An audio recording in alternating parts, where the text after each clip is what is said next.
SPN 9 news और आपके साथ मैं हूं क्रांति सिंह। हमारे इस खास प्रोग्राम में आपका एक बार फिर स्वागत है।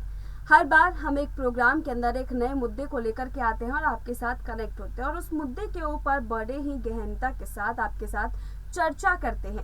और आज फिर एक अहम मुद्दा लेकर के हम आए हैं और वो अहम मुद्दा है बिहार की राजनीति।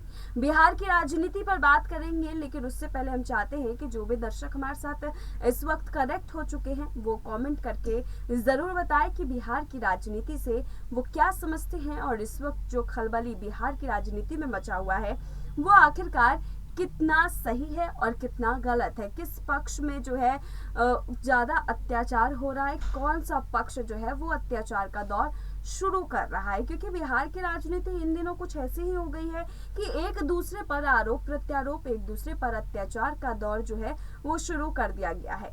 यहाँ पर बिहार की राजनीति में रोजाना एक नए तरीके से एक नए मुद्दा जो है उठ करके सामने आता है और उस मुद्दे के ऊपर जब हम चर्चा करते हैं तो साफ तौर पर देखा जाता है कि इस मुद्दे के अंदर जो गर्माहट आई है वो किसी न किसी की वजह से आई है। अब यहाँ पर ये हवाओं का रुख किस ओर लेकर के जाएगा बिहार की राजनीति को, वो तो देखने वाली बात होगी। लेकिन बिहार की राजनीति में जो हम समय समय पर देख रहे हैं कि बदलाव की राजनीति जो हो रही है वो आखिरकार कौन सी पार्टी की कौन सी मंशा को दर्शा रही है, उसी पर आज बात करते हैं। बहरहाल अपने इस खास रिपोर्ट की हम शुरुआत करते हैं। चलिए आपको बता दें कि बिहार एनडीए में सब कुछ ठीक नहीं होने की चर्चा, बीजेपी और जेडीयू के बीच बढ़ती दूरियों और नीतीश कुमार के वक्त आने पर विपक्षी आरजेडी के साथ मिलकर सरकार बना लेने के संकेत के बीच गठबंधन के भविष्य पर चर्चा शुरू हो गई है। बीजेपी अब बैकफुट पर आती हुई नजर आ रही है। बीजेपी ने संयुक्त मोर्चा राष्ट्रीय कार्यकारिणी की बैठक के बाद ये संकेत दिए थे कि पार्टी जेडीयू के साथ गठबंधन में ही चुनाव लड़ेगी। बिहार एनडीए में खींचातान की खबरों के बीच भारतीय जनता पार्टी के संयुक्त मोर्चा की राष्ट्रीय कार्यकारिणी की 2 दिवसीय बैठक में इस बैठक के बाद से बीजेपी ने एक तरह से गठबंधन के भविष्य को लेकर उठ रहे सवालों पर विराम लगाने की कोशिश की है। लेकिन ये विराम जो है वो नीतीश कुमार की तरफ से नहीं लगता हुआ दिखाई दे रहा है। बहरहाल इस पर भी अभी बात करेंगे, लेकिन अभी पहले बीजेपी की ही तरफ से बात कर लेते हैं। तो देखा ये गया है कि बीजेपी संयुक्त मोर्चा राष्ट्रीय कार्यकारिणी की 2 दिवसीय बैठक के बाद पार्टी ने ऐलान किया कि बिहार में नीतीश कुमार की पार्टी जनता दल यूनाइटेड यानी कि जेडीयू के साथ गठबंधन जारी रहेगा। बीजेपी संयुक्त मोर्चा राष्ट्रीय कार्यकारिणी में इस बात को लेकर सहमति बन गई है कि 2024 का लोकसभा चुनाव और 2025 का बिहार विधानसभा चुनाव गठबंधन में ही लड़ा जाएगा। बीजेपी इन चुनावों में अकेले नहीं, नीतीश कुमार की पार्टी जेडीयू के साथ गठबंधन करके ही मैदान में उतरेगी। बीजेपी के राष्ट्रीय महामंत्री अरुण सिंह ने इसका ऐलान किया है। बीजेपी के राष्ट्रीय महामंत्री अरुण सिंह ने पार्टी के संयुक्त मोर्चा राष्ट्रीय कार्यकारिणी की 2 दिवसीय बैठक के बाद ऐलान किया कि जेडीयू के साथ कोई खींचातानी नहीं होगी। बीजेपी हमेशा गठबंधन धर्म निभाती है। उन्होंने ये भी साफ किया है कि 2024 और 2025 का चुनाव बीजेपी जेडीयू के साथ मिलकर लड़ेगी। केंद्र सरकार में मंत्री और बीजेपी के फायर ब्रांड नेता गिरिराज सिंह ने भी पार्टी के फैसले की पुष्टि की है। गिरिराज सिंह ने बताया कि यहाँ पर हम लोग सब दिन से जेडीयू के साथ चुनाव लड़ेंगे, केवल 2024 से 2025 ही नहीं, आगे भी। बीजेपी संयुक्त मोर्चा की राष्ट्रीय कार्यकारिणी की बैठक ऐसे समय में हुई है जब बीजेपी और जेडीयू के बीच दूरियां बढ़ती हुई नजर आ रही थी। तल्ख बयानबाजियों का दौर चल रहा था। बीजेपी और जेडीयू के नेताओं में एक दूसरे के खिलाफ बयानी तीर चलाने की होड़ मची थी और गठबंधन के भविष्य को लेकर सवाल उठ रहे थे।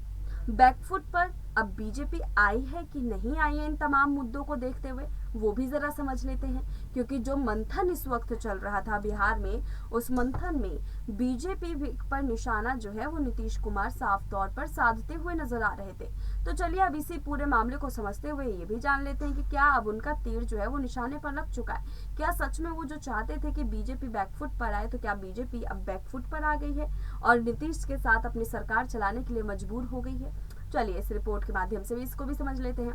दरअसल बीजेपी संयुक्त मोर्चा की राष्ट्रीय कार्यकारिणी की बैठक के बाद पार्टी की ओर से ये ऐलान किया जाना कि नीतीश कुमार की पार्टी के साथ 2024 के आम चुनाव और 2025 के बिहार चुनाव में गठबंधन जारी रहेगा, पिछले कुछ समय से तल्खी के बाद रुख में आई नरमी का संकेत माना जा रहा है।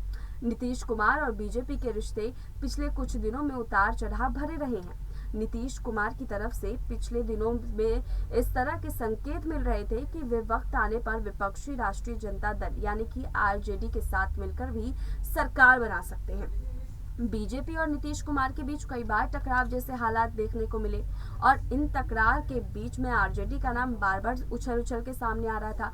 कभी वो बीजेपी के साथ गठबंधन बनाने की खबरें आ रही थी तो कभी जेडीयू के साथ गठबंधन बनाने की खबरें आ रही थी। अब ये गठबंधन किसके साथ जारी रहेगा वो तो आने वाला समय ही बताएगा, लेकिन आज जो ये मुद्दा चल रहा है इस मुद्दे के ऊपर अगर हम बात कर लें तो यहाँ पर नीतीश कुमार अपने रुख पर अड़े हुए हैं। ऐसा माना जा रहा है कि बीजेपी नीतीश की ओर से आरजेडी के साथ जाने के संकेत मिलने के बाद ही बैकफुट पर आ गई है। अब यहाँ पर देखना यही है कि जो वो इस वक्त बैकफुट पर आई है तो क्या बैकफुट की कहानी जो है वो अच्छे से दर्ज कर पाएगी। अब यहाँ पर नीतीश अपने बैकफुट से कब अप आएंगे और कब बीजेपी के बैकफुट के साथ अपने कदम मिला करके एक साथ जो है चलते हुए नजर आएंगे। गाना था कि 4 कदम साथ चले, तो यहाँ पर ये 4 कदम साथ चले की नीति यहाँ पर बीजेपी और यहाँ पर जेडीयू मिला पाएगी या नहीं मिला पाएगी वो तो बहरहाल आने वाला समय ही बताएगा। लेकिन जो आज का मुद्दा था, जिस मुद्दे पर आज हमने बात की और आरजेडी की जो इन दिनों चर्चा हो रही है वो भी वाकई यहाँ पर काफी खलबली मचाने वाली है। अब यहाँ पर आरजेडी का भी कुछ तस्वीर जो है साफ होती हुई नजर नहीं आ रही है, जेडीयू की तस्वीर साफ होती हुई नजर नहीं आ रही, लेकिन बीजेपी ने अपनी तस्वीर साफ कर दी है। अब बीजेपी की तस्वीर साफ देखने के बाद आप लोग को क्या लगता है हमें इस कमेंट सेशन के जरिए जरूर बताइएगा। क्या बीजेपी का जो ये कोरा कागज है क्या वो बीजेपी की नीति को दर्शा रहा है या फिर जेडीयू और आरजेडी के लेकर के ये एक बड़ा झटका या फिर सुनामी से पहले की शांति है। आप हमें कमेंट करके जरूर बताइएगा। फिलहाल आज के हमारे इस खास प्रोग्राम में बस इतना ही। देश दुनिया की तमाम बड़ी खबरों के लिए देखते रहिए SPN9 न्यूज।